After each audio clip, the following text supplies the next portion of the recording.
Hello friends, मैं Jitendra Sharma GS for competition में आपका स्वागत करता हूं। और आज का हमारा सबसे इम्पॉर्टेंट टॉपिक है गुप्ता डायनेस्टी पर 30 सबसे महत्वपूर्ण क्वेश्चन डिस्कस करने जा रहे हैं। एक एक क्वेश्चन को ध्यान से पढ़ना है और आपको सॉल्व करना है। इन क्वेश्चन को रट जाइए, एग्जाम में यहीं से क्वेश्चन पूछा जाएगा। चलिए स्टार्ट करते हैं। Who was the founder of the Gupta dynasty? Gupta वंश का संस्थापक कौन था? 4 ऑप्शन है। घटोत्कच गुप्त, बी चंद्रगुप्त फर्स्ट, सी सिरगुप्त और डी नन ऑफ दीज। यानी घटोत्कच गुप्त, चंद्रगुप्त फर्स्ट, सिरगुप्त और इनमें से कोई नहीं। क्वेश्चन मैंने पूरा पढ़ दिया है, आप देख भी रहे हैं। बताइए गाइस क्या उत्तर होगा, मन में सोचिए, पहले जवाब देना है। चले गाइस, इसका आंसर सिरगुप्त है, यानी सी आंसर बिल्कुल करेक्ट है। Srigupta was the founder of Gupta dynasty. Gupta वंश का संस्थापक सिरगुप्त था। आगे देखते हैं। दूसरा क्वेश्चन देखिए। Which ruler of the Gupta dynasty first assume the title of Mahadhiraj? Hindi में क्वेश्चन पढ़ देता हूं एक बार। गुप्त वंश के किस शासक ने सर्वप्रथम महाधीराज की उपाधि धारण की थी? 4 ऑप्शन है। सिरगुप्त, बी चंद्रगुप्ता फर्स्ट, सी घटोत्कच गुप्त और डी समुद्रगुप्त। फ्रेंड्स बताएं किसने महाधीराज की उपाधि धारण की थी? चले गाइस, इसका आंसर बी है, चंद्रगुप्त फर्स्ट। यानी चंद्रगुप्त फर्स्ट पहला शासक था जिसने महाधीराज की उपाधि धारण की थी, इसलिए इसे गुप्त वंश का वास्तविक संस्थापक भी माना जाता है। चलिए तीसरा क्वेश्चन देखते हैं। Historian Smith impressed by whose victories has called him Napoleon of India? Hindi में पढ़ देते हैं। इतिहासकार स्मिथ ने किसकी विजयों से प्रभावित होकर उसे भारत का नेपोलियन कहकर पुकारा है? 4 ऑप्शन है। ए स्कंदगुप्त, बी चंद्रगुप्त, सी ब्रह्मगुप्त और डी समुद्रगुप्त। फ्रेंड्स बताएं किसे भारत का नेपोलियन कहा गया है? कोशिश कीजिए, यू कैन डू दिस। बहुत ही महत्वपूर्ण क्वेश्चन, पेपर में बार बार पूछा गया है। इसके अकॉर्डिंग आंसर होगा डी, यानी समुद्रगुप्त को भारत का नेपोलियन कहकर पुकारा गया है। आगे देखते हैं। चौथा question. Who was the king of the Gupta dynasty who prevented the Hund's from invading India? Question को मैं एक बार हिंदी में पढ़ता हूं, ध्यान से देखिए। गुप्त वंश का वह राजा कौन था जिसने हुनों को भारत पर आक्रमण करने से रोका? 4 ऑप्शन है। कुमारगुप्त, बी समुद्रगुप्त, सी स्कंदगुप्त और डी चंद्रगुप्त। फ्रेंड्स बताएं क्या उत्तर होगा आपके अकॉर्डिंग? चले गाइस, इसका आंसर है आपका सी। स्कंदगुप्त को भारत में हुनों के आक्रमण को विफल करने का श्रेय दिया जाता है। नोट कर लीजिए, कई बार पेपर में क्वेश्चन पूछा गया है। 5वां क्वेश्चन देखते हैं, स्टेटमेंट टाइप का है, बहुत ही महत्वपूर्ण question. Consider the following statement. Statement को इंग्लिश में ध्यान से देखिए। Chandragupta first issued gold coins in the name of Kumar Devi. Second statement है Chandragupta second introduce the Gupta era.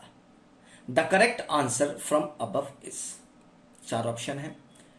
Only first, only second, C first and second, D neither first और nor second. Hindi में पढ़ देता हूं। निम्नलिखित कथनों पर विचार कीजिए। चंद्रगुप्त प्रथम ने कुमार देवी के नाम से सोने के सिक्के जारी किए थे। दूसरा स्टेटमेंट है चंद्रगुप्त द्वितीय ने गुप्त वंश के गुप्त संवत की शुरुआत की थी। फ्रेंड्स स्टेटमेंट समझ में आ गया होगा। ऑप्शंस आपके सामने हैं, बताएं क्या उत्तर होगा आपके अकॉर्डिंग। चले गाइस, इसका आंसर केवल एक सही है, यानी चंद्रगुप्त प्रथम ने कुमार देवी के नाम से सोने के सिक्के जारी तो किए थे, लेकिन चंद्रगुप्त द्वितीय ने गुप्त संवत की शुरुआत नहीं की थी, बल्कि गुप्त संवत की शुरुआत करने का श्रेय चंद्रगुप्त प्रथम को ही दिया जाता है। आई होप समझ में आ गया हो। 6वां क्वेश्चन देखते हैं। What was the Gupta dynasty famous for? गुप्त राजवंश किसके लिए प्रसिद्ध था? आर्ट एंड आर्किटेक्चर यानी कला एवं स्थापत्य, इंपीरियलिज्म यानी साम्राज्यवाद, सी रेवेन्यू एंड लैंड टैक्स राजस्व एवं भूमि कर और डी साहित्यिक कार्यों का संरक्षण यानी प्रोटेक्शन ऑफ लिटरेटिव वर्क्स। फ्रेंड्स बताएं चारों में से क्या उत्तर होगा आपके अकॉर्डिंग? चलिए गाइस, इसका आंसर ए है, कला एवं स्थापत्य के क्षेत्र में गुप्ता डायनेस्टी सबसे ज्यादा फेमस थी। 7वां क्वेश्चन देखते हैं। The content of Ajanta painting is related to which of the following. Ajanta चित्रकारी का विषय वस्तु निम्नलिखित में से किससे संबंधित है? जैन धर्म, बौद्ध धर्म, वैष्णव मत, शैव मत। फ्रेंड्स बताएं क्या उत्तर होगा आपके अकॉर्डिंग। चलिए गाइस, इसका आंसर बी है, बौद्ध धर्म से रिलेटेड है अजंता की अधिकांश चित्रकारी। चलिए आगे बढ़ते हैं। 8वां क्वेश्चन है, कंसीडर द फॉलोइंग स्टेटमेंट, यानी स्टेटमेंट टाइप का क्वेश्चन है। फिर से 2 स्टेटमेंट है आपके सामने। Chandragupta was the actual founder of the Gupta dynasty. दूसरा स्टेटमेंट है आपका, Samudragupta is called Napoleon of India. 4 option आपके सामने दिखाई दे रहे हैं, हिंदी में एक बार और पढ़ देता हूं। निम्नलिखित कथनों पर विचार कीजिए। चंद्रगुप्त प्रथम गुप्त वंश का वास्तविक संस्थापक था। सेकेंड स्टेटमेंट है, समुद्रगुप्त को भारत का नेपोलियन कहा जाता है। फ्रेंड्स बताएं क्या उत्तर होगा। केवल 1, केवल 2, 1 और 2, ना ही 1 और ना ही 2। कोशिश कीजिए गाइस आंसर बनाने की।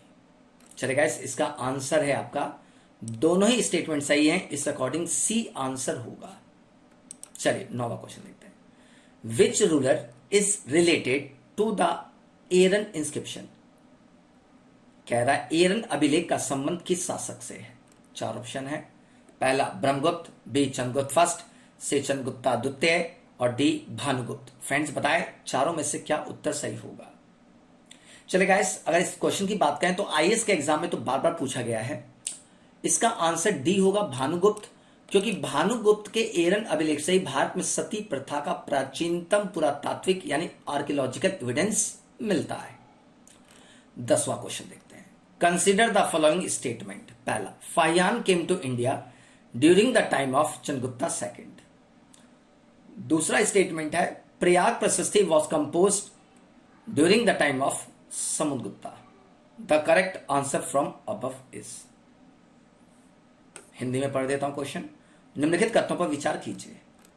चंद्रगुप्त द्वितीय के समय में फाहियान भारत आया था। समुद्रगुप्त के समय में प्रयाग प्रशस्ति की रचना हुई थी। यानी आपको सही उत्तर बताना है। 1, 2, 1 और 2, ना ही 1 और ना ही 2। फ्रेंड्स बताएं क्या उत्तर होगा। कोशिश कीजिए गाइस। चले गाइस, इसका आंसर सी है। 1 और 2 दोनों ही स्टेटमेंट पूरी तरह से सही है, क्योंकि चंद्रगुप्त द्वितीय के समय में ही फाहियान भारत आया था और समुद्रगुप्त के समय में ही हरिसेन ने प्रयाग प्रशस्ति की रचना की थी। अगला क्वेश्चन देखते हैं, 11वां क्वेश्चन, 11th क्वेश्चन की बात करें। 11th क्वेश्चन कह रहा है, the golden age of Indian history was. 4 option है। A modern period, B Rajput period, C Chola period, D Gupta period. यानी कह रहा है भारतीय इतिहास का स्वर्णिम था मौर्य काल, राजपूत काल, चोल काल और गुप्त काल। फ्रेंड्स बताएं चारों में से क्या उत्तर होगा। बहुत ही महत्वपूर्ण क्वेश्चन। चलिए गाइस, इसका आंसर है आपका गुप्ता पीरियड, यानी कि डी आंसर बिल्कुल सही होगा। गुप्त काल को भारतीय इतिहास का स्वर्णिम युग कहा जाता है, क्योंकि इसने हर एक क्षेत्र में बहुत ज्यादा ग्रोथ किया था। इस कारण से इसे स्वर्णिम युग के नाम से भी जाना जाता है। 12वां क्वेश्चन देखते हैं। विच गुप्ता रूलर वॉज कॉल्ड कविराज। किस गुप्तकालीन शासक को कविराज कहा गया? 4 ऑप्शन है। सिरगुप्त, चंद्रगुप्ता सेकंड, सी समुद्रगुप्त और डी स्कंदगुप्त। फ्रेंड्स बताएं क्या उत्तर होगा आपके बॉडी। कविराज किसे कहा गया है? कोशिश कीजिए गाइस। चले गाइस, इसका आंसर सी है, यानी समुद्रगुप्त को कविराज के नाम से एड्रेस किया जाता है। सांस्कृतिक व्यक्ति था, इस कारण से इसे कविराज की उपाधि दी गई थी। 13वां क्वेश्चन देखते हैं। In which inscription Skandagupta was called Shakropam. Skandagupta को किस स्तंभ लेख में शक्रोपम कहा गया है? 4 है। कोहम इंस्क्रिप्शन यानी कोहम शिलालेख, जूनागढ़ इंस्क्रिप्शन जूनागढ़ शिलालेख, प्रयाग इंस्क्रिप्शन प्रयाग प्रशस्ति और मंदसौर इंस्क्रिप्शन मंदसौर शिलालेख। फ्रेंड्स बताएं चारों में से क्या उत्तर होगा आपके अकॉर्डिंग। कोशिश कीजिए, यू कैन डू दिस, कर सकते हैं। चले गाइस, इसका आंसर ए है कोहम इंस्क्रिप्शन, यानी कोहम स्तंभ लेख में स्कंदगुप्त को शक्रोपम के नाम से एड्रेस किया गया है। चलिए 14वां क्वेश्चन देखते हैं। 14th स्टेटमेंट टाइप का क्वेश्चन है। Consider the following statement. दो स्टेटमेंट है, बहुत ही महत्वपूर्ण। पहला स्टेटमेंट कह रहा है Chandragupta second issued silver coins after the Gujarat conquest. Second statement कह रहा है the court poet of Chandragupta second was Kalidas. Hindi में स्टेटमेंट को ध्यान से देखिए, उसके बाद आंसर बताएं। निम्नलिखित कथनों पर विचार कीजिए। पहला स्टेटमेंट कह रहा है चंद्रगुप्ता द्वितीय ने गुजरात विजय के बाद चांदी के सिक्के जारी किए थे। दूसरा स्टेटमेंट है चंद्रगुप्त द्वितीय के दरबारी कवि कालिदास थे। फ्रेंड्स बताएं क्या उत्तर होगा आपके अकॉर्डिंग। दो स्टेटमेंट आपके सामने है, कोशिश कीजिए। चलिए गाइस, इसका आंसर देखें तो दोनों ही स्टेटमेंट सही है। इस अकॉर्डिंग 1 और 2 यानी सी आंसर होगा। पहला और दूसरा स्टेटमेंट बिल्कुल करेक्ट है। आई होप समझ में आ गया हो। 15वां क्वेश्चन देखते हैं। बहुत ही महत्वपूर्ण क्वेश्चन है गाइस, रट जाना है इसको। In which place king Meghavarman of Sri Lanka got permission from Samudragupta to build the temple of lord Buddha. Question को इंग्लिश में ध्यान से देख लीजिए गाइस, हिंदी में एक बार पढ़ देता हूं। श्रीलंका के राजा मेघवर्मन ने किस स्थान पर भगवान बुद्ध का मंदिर बनवाने के लिए समुद्रगुप्त से अनुमति मांगी थी? 4 ऑप्शन है, प्रयाग, बोध गया, कुशीनगर, अमरावती। फ्रेंड्स बताएं क्या उत्तर होगा आपके अकॉर्डिंग। गाइस इसका आंसर बी है, बोध गया। बोध गया आंसर बिल्कुल सही है। श्रीलंका के राजा मेघवर्मन ने समुद्रगुप्त से बोध गया में एक बुद्ध की टेम्पल मंदिर बनवाने की अनुमति मांगी थी। चलिए गाइस आगे देखते हैं 16वां question. When was the temple construction art first born? मंदिर निर्माण कला का जन्म सर्वप्रथम कब हुआ था? 4 ऑप्शन है, Mauryan period, Gupta period, Kushan period या सैंधव काल में। सैंधव पीरियड कह सकते हैं। यू कैन डू दिस, कोशिश कीजिए गाइस। चलिए गाइस इसका आंसर तो आपको पहले से पता है, बी गुप्ता काल में। गुप्त काल में मंदिर निर्माण कला का विकास सबसे पहले हुआ था। इस काल में सपाट मंदिर का निर्माण किया जाता था, अब इस शिखर की शुरुआत नहीं हुई थी। 17वां क्वेश्चन देखते हैं। When did Chandragupta second assume the title of Vikramaditya? 4 option है, after elimination of Shaka, after occupying the Gupta throne, on issue of silver coins, all appropriate. Chandragupta second ने विक्रमादित्य की उपाधि कब धारण की थी? 4 ऑप्शन है, शकों का उन्मूलन करने के बाद, गुप्त सिंहासन पर बैठने के बाद, चांदी के सिक्के जारी करने के बाद, उपयुक्त सभी। फ्रेंड्स बताएं क्या उत्तर होगा आपके अकॉर्डिंग। कोशिश कीजिए गाइस, बहुत ही सिंपल क्वेश्चन है। चलिए इसका आंसर है शकों का उन्मूलन करने के बाद ही चंद्रगुप्त द्वितीय ने विक्रमादित्य की उपाधि धारण की थी। आगे देखिए 18वां क्वेश्चन स्टेटमेंट टाइप का क्वेश्चन है। Consider the following statement. पहला स्टेटमेंट है Kumaragupta is also known as Shakraditya. Second statement है Skandagupta is also known as Mahendraditya. एक बार हिंदी में स्टेटमेंट को पढ़ देता हूं, ध्यान से देख लीजिए। निम्नलिखित कथनों पर विचार कीजिए। कुमारगुप्त को शक्रादित्य के नाम से भी जाना जाता है। दूसरा स्टेटमेंट है स्कंदगुप्त को महेंद्रादित्य के नाम से भी जाना जाता है। आपको करेक्ट आंसर बताना है इसमें से only first, only second, 1 and second, neither first और नॉट सेकंड, यानी 1 या 2 या 1 और 2 और ना ही 1 और ना ही 2। फ्रेंड्स बताएं क्या उत्तर होगा आपके अकॉर्डिंग, कोशिश कीजिए। आई होप कि स्टेटमेंट आपने पढ़ लिया हो।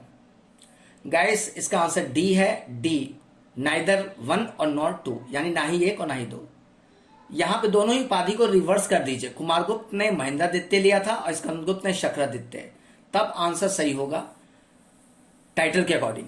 लेकिन यहां पे मैंने टाइटल को रिवर्स कर दिया था, इस अकॉर्डिंग दोनों ही स्टेटमेंट गलत हैं, अतः आंसर डी होगा। 20वां क्वेश्चन देखिए ध्यान से। Chandragupta second release special silver coins in the Joy of which of his conquest. Chandragupta second ने अपने किस विजय की खुशी में चांदी के विशेष सिक्के जारी किए थे? पहला है after conquering the Balhika region after defeating the Huns, after defeating Shaka, none of these. Friends बताएं क्या उत्तर होगा इसका। बहुत ही महत्वपूर्ण क्वेश्चन है। यू कैन डू दिस, आप कर सकते हैं, कोशिश करना है, बनाइए, बहुत ही महत्वपूर्ण क्वेश्चन। चले गाइस, इसका आंसर अगर बात करें तो भारत में शकों को पराजित करने के बाद, यानी सी आंसर होगा आफ्टर डिफीटिंग शक। शकों को पराजित करने के बाद चंद्रगुप्ता सेकंड ने चांदी के सिक्के जारी किए थे। इस अकॉर्डिंग आंसर सी होगा। 21 यानी 21वां क्वेश्चन देखते हैं। 21 क्वेश्चन देखते हैं। धनवंतरी वॉज, यानी धनवंतरी थे। ये है general of Chandragupta Maurya, B one of the Navratnas of Chandragupta Vikramaditya's court who were famous doctor, C a famous playwrights of time of Harsha, और डी नन ऑफ दीज। पहला चंद्रगुप्त मौर्य के जनरल, बी चंद्रगुप्त विक्रमादित्य के दरबार राज दरबार के नवरत्न में से एक जो कि प्रसिद्ध चिकित्सक थे, सी हर्ष के समय एक प्रसिद्ध नाटककार, डी इनमें से कोई नहीं। क्वेश्चन थोड़ा सा टफ है, स्टेटमेंट टाइप में पूछा दिया है, सेट किया गया है, कोशिश करेंगे तो बनेगा जरूर। चले गाइस, धनवंतरी की बात करें तो इसका आंसर बी होगा, यानी one of the Navratnas of Chandragupta Vikramaditya's court who were famous for doctor, यानी चंद्रगुप्त विक्रमादित्य के राज दरबार के नवरत्नों में से एक जो कि प्रसिद्ध चिकित्सक थे। इस अकॉर्डिंग बी आंसर बिल्कुल सही है। आगे देखिए 22वां question. What was the Gupta system, Gupta शासन प्रणाली किस प्रकार की थी? मोनार्कियल यानी कि राजतंत्र, डेमोक्रेटिक यानी लोकतंत्रात्मक, रिपब्लिक यानी गणतंत्रात्मक, डी नन ऑफ दिस, इनमें से कोई नहीं। फ्रेंड्स बताएं क्या उत्तर होगा आपके अकॉर्डिंग। चले गाइस, इसका आंसर ए है, यानी कि मोनार्कियल राजतंत्रात्मक शासन प्रणाली गुप्तों की थी। नोट कर लीजिए अच्छी तरह से कॉपी में। 23वां क्वेश्चन देखते हैं। 23rd, which of the following is not found in the book Fokuoki compose by Fahien. Fahien द्वारा रचित ग्रंथ फोक्वाकुकी में निम्न में से किसका विवरण नहीं मिलता है? 4 ऑप्शन आपके सामने हैं। प्रिंसिपल ऑफ बुद्धिज्म यानी बौद्ध धर्म के सिद्धांत, बुद्धिस्ट किंगडम बौद्ध राज्यों का, से गौतम बुद्धास टीचिंग, आगे देखिए डी यानी कि गौतम बुद्ध के उपदेशों का, डी है Buddhist temples stupas and Vihar. Friends बताएं किसका उल्लेख नहीं मिलता है इस पुस्तक में। टफ क्वेश्चन पूछा की बार, यूपीएससी का लेवल का सेट कर दिया है, बताएं। चलेगा, इसका आंसर ए है, बौद्ध धर्म के सिद्धांतों का उल्लेख इस पुस्तक में नहीं मिलता, ध्यान रहे, नोट कर लीजिए अच्छी तरह से। 24वां क्वेश्चन देखते हैं 24th। Which of the following is the best temple of Gupta architecture. गुप्तकालीन या गुप्त स्थापत्य कला का सर्वोत्कृष्ट मंदिर निम्न में से कौन सा है? 4 ऑप्शन है आपके सामने। भीतरगांव टेम्पल, भीतरगांव का मंदिर, दशावतार टेम्पल ऑफ देवघर, देवघर का दशावतार मंदिर, सी भुमरा का शिव मंदिर यानी शिव टेम्पल ऑफ भुमरा, और डी है विष्णु टेम्पल ऑफ तिगवा, तिगवा का विष्णु मंदिर। फ्रेंड्स बताएं क्या उत्तर होगा आपके अकॉर्डिंग, कोशिश कीजिए गाइस। चलिए गाइस, इसका आंसर बी है, देवघर का दशावतार मंदिर जो है ये बिल्कुल एग्जैक्ट और करेक्ट आंसर है। आगे देखिए 25वां question. Which caves were built in Ajanta caves during Gupta period. Ajanta की गुफाओं में किन गुफाओं का निर्माण गुप्त काल में हुआ? 4 ऑप्शन आपके सामने दिखाई दे रहे हैं, 14, 15, 16, 2, 3, 4, 16, 17, 19, डी ऑल केव्स। फ्रेंड्स बताएं क्या उत्तर होगा, ध्यान समझ लीजिए, टाइम देकर दे रहा हूं, कोशिश कीजिए, यू कैन डू दिस, बना सकते हैं। चलेगा, इसका आंसर सी है, 16, 17, 19 आंसर बिल्कुल करेक्ट होगा। चलिए आगे देखते हैं 26वां स्टेटमेंट टाइप का क्वेश्चन आ गया। Consider the following statement. 3 statement है, ध्यान से देखना। समुद्रगुप्ता कंडक्टेड अश्वमेध यज्ञ। दूसरा, Samudragupta defeated the Pallava rulers Vishnugupta. तीसरा स्टेटमेंट है, Samudragupta is called Napoleon of India. इसी स्टेटमेंट को मैं हिंदी में पढ़ रहा हूं, पहले निम्नलिखित कथनों पर विचार कीजिए। समुद्रगुप्त ने अश्वमेध यज्ञ का आयोजन किया। समुद्रगुप्त ने पल्लव शासक विष्णुगुप्त को पराजित किया था। तीसरा है, समुद्रगुप्त को भारत का नेपोलियन कहा जाता है। तीनों स्टेटमेंट में आपको सही उत्तर बताना है कि क्या उत्तर सही होगा। केवल 1 और 3, केवल 2 और 3, सी में है 1 2 3 और डी है इनमें से कोई नहीं, यानी नन ऑफ दीज। फ्रेंड्स बताएं क्या उत्तर होगा आपके अकॉर्डिंग, कोशिश कीजिए guys. 1 and third only, second and third only, 1 2 and third and none of these. Guys बताएं क्या उत्तर होगा, कोशिश कीजिए गाइस। चले गाइस, इसका आंसर सी है, यानी तीनों ही स्टेटमेंट पूरी तरह से करेक्ट हैं। यानी कि नोट कर लीजिए, समुद्रगुप्त ने अश्वमेध का आयोजन किया था। इसने साउथ इंडिया में पल्लव शासक विष्णुगुप्त को पराजित किया था। इसे भारत का नेपोलियन कहा जाता है, पहले ही बता चुका हूं। आगे देखिए 27वां क्वेश्चन है, the author of Prayag Prashasti inscription Harisena was the court poet of which ruler. Prayag Prashasti अभिलेख का लेखक हरिसेन किस शासक का दरबारी कवि था। 4 ऑप्शन है, समुद्रगुप्त, बी अशोक, सी कनिष्क और डी चंद्रगुप्ता सेकंड। फ्रेंड्स बताएं किसका दरबारी कवि था हरिसेन, कोशिश कीजिए गाइस। चलेगा, इसका आंसर ए है समुद्रगुप्त। समुद्रगुप्त का दरबारी कवि था हरिसेन और इसी ने प्रयाग प्रशस्ति की रचना की थी। चलिए आगे देखते हैं 28वां क्वेश्चन। थोड़ा सा लंबा क्वेश्चन है, ध्यान से समझना होगा। Why is the Gupta period called the classical era of ancient India. Question कह रहा है गाइस कि गुप्त काल में प्राचीन भारत का क्लासिकल युग क्यों कहा जाता है, क्यों कहा जाता है। 4 ऑप्शन है, पहले इंग्लिश में ऑप्शन देख लीजिए ध्यान से, तो लंबा स्टेटमेंट टाइप का ऑप्शन है। Due to unprecedented progress in business, B है due to the area of art and literature reaching its climax, C है due to the abundant circulation of gold coins, D है due to all of the above. एक बार हिंदी में statement मैं पढ़ देता हूं, इसके ऑप्शंस जो कि लंबे हैं। ए, व्यापार में अभूतपूर्व प्रगति के कारण, बी, कला व साहित्य के क्षेत्र में के अपने चरमोत्कर्ष पर पहुंचने के कारण, सी, प्रचुर मात्रा में स्वर्ण सिक्के चलाए जाने के कारण और डी है उपरोक्त सभी के कारण। फ्रेंड्स बताएं क्या उत्तर होगा आपके अकॉर्डिंग, क्या उत्तर होगा पहले आप सोचिए गाइस, कोशिश कीजिए, यू कैन डू दिस, कर सकते हैं। चलेगा, इसका आंसर है D, due to all of the above, यानी उपयुक्त सभी के कारण ही गुप्त काल को प्राचीन काल का क्लासिकल युग कहा जाता है। चलिए आगे देखते हैं 29 क्वेश्चन है, what was the gold currency of the Gupta period called. गुप्त काल की सोने की मुद्रा को क्या कहा जाता है। ए, दिनार, बी, करशापन, सी, निष्क और डी, काकिनी। फ्रेंड्स बताएं क्या उत्तर होगा, सोचिए, पहले समझिए, जवाब देने की कोशिश कीजिए। चलेगा, इसका आंसर है ए, दिनार। दिनार आंसर बिल्कुल परफेक्ट सही है, यानी गुप्त काल की स्वर्ण मुद्रा को दिनार कहा जाता था। चलिए गाइस, अगला एंड लास्ट क्वेश्चन 30 क्वेश्चन करने जा रहे हैं। What was Nalanda my mistake when was Nalanda university established. Nalanda विश्वविद्यालय की स्थापना हुआ। 4 ऑप्शन है, मौर्य, कुषाण, गुप्त, पाल। फ्रेंड्स बताएं क्या उत्तर होगा आपके अकॉर्डिंग, क्या उत्तर होगा, किस काल में बना था नालंदा विश्वविद्यालय। चले गाइस, इसका आंसर सी है, गुप्त पीरियड में कुमारगुप्त के समय में ही नालंदा विश्वविद्यालय का स्थापना किया गया था। फ्रेंड्स आई होप कि आप लोग हमारे चैनल पर लगातार बने हुए हैं। मैं आपको एंशिएंट हिस्ट्री का इंडस वैली सिविलाइजेशन से लेकर मॉडर्न हिस्ट्री तक सारे क्वेश्चन कराऊंगा, बिल्कुल अच्छी तरह से करा रहा हूं, परफेक्टली करा रहा हूं। इन क्वेश्चन को बस रट जाओ, पेपर में क्वेश्चन यहीं से फंसेगा। फ्रेंड्स अगर आपने हमारे चैनल को सब्सक्राइब नहीं किया तो चैनल को सब्सक्राइब कर लीजिए, बेल आइकन जरूर दबा दें, लाइक और शेयर करना बिल्कुल नहीं भूलें। Thank you.